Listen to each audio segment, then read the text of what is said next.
Welcome to sports, everybody. I'm Jonathan Benson. After breezing through their first round of FIVB World Qualifiers, our men's national volleyball team continuing to work out ahead of round 2 next year. That round promises to be a bit tougher, but Team Bahamas should have an added boost with those matches expected to be played right here in the Bahamas.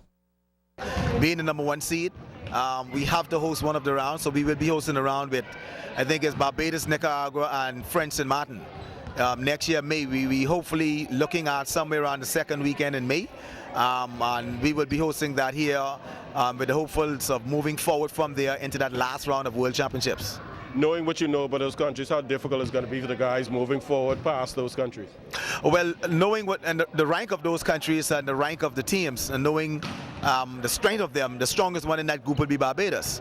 And we have dismantled Barbados throughout this year.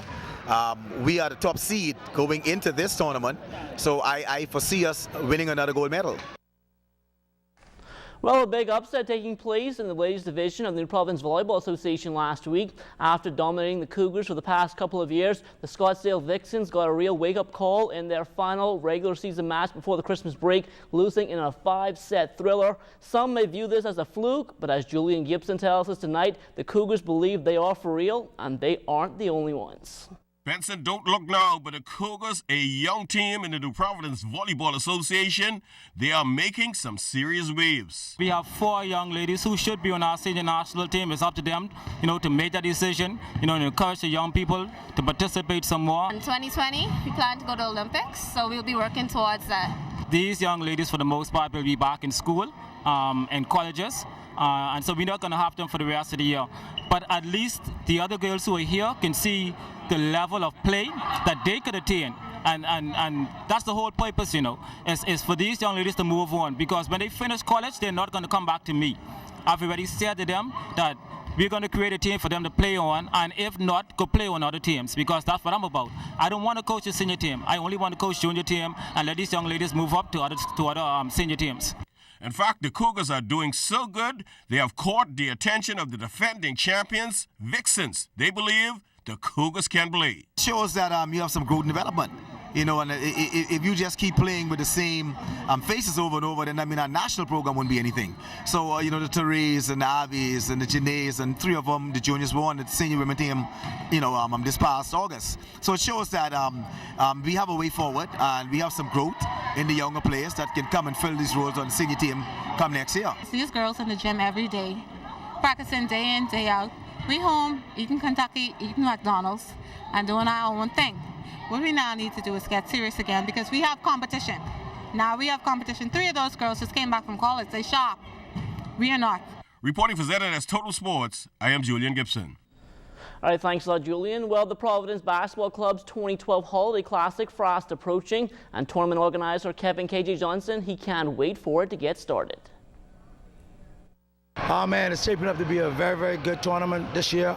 Right now we have 22 teams spread over 4 pools, and right now Mr. Morgan is getting ready to set up the pools and everything like that. And then December 27th to the 30th, it's going to be a lot of good high school basketball from the Family Islands, Freeport, and Nassau, and private. So we're looking forward to a very, very good tournament this year.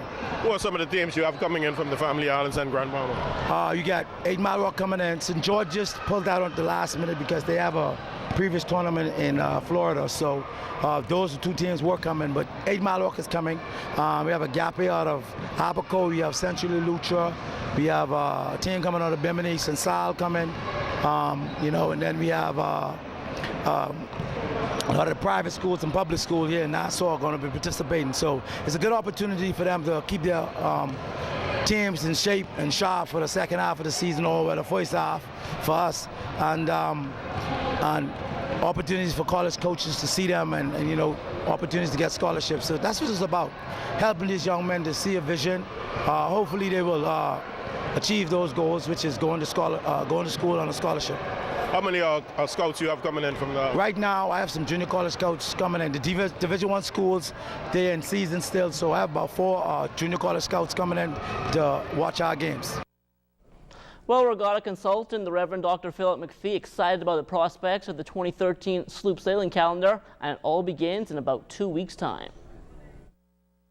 It will be launched in the 1st of January with the Ballaredge Regatta, then the Farmers Key Regatta, and then we have the All for One will follow right after that. So it starts with a bang, back to back to back. So sailing enthusiasts will have an opportunity to really get their foot and feet wet in the early part of January.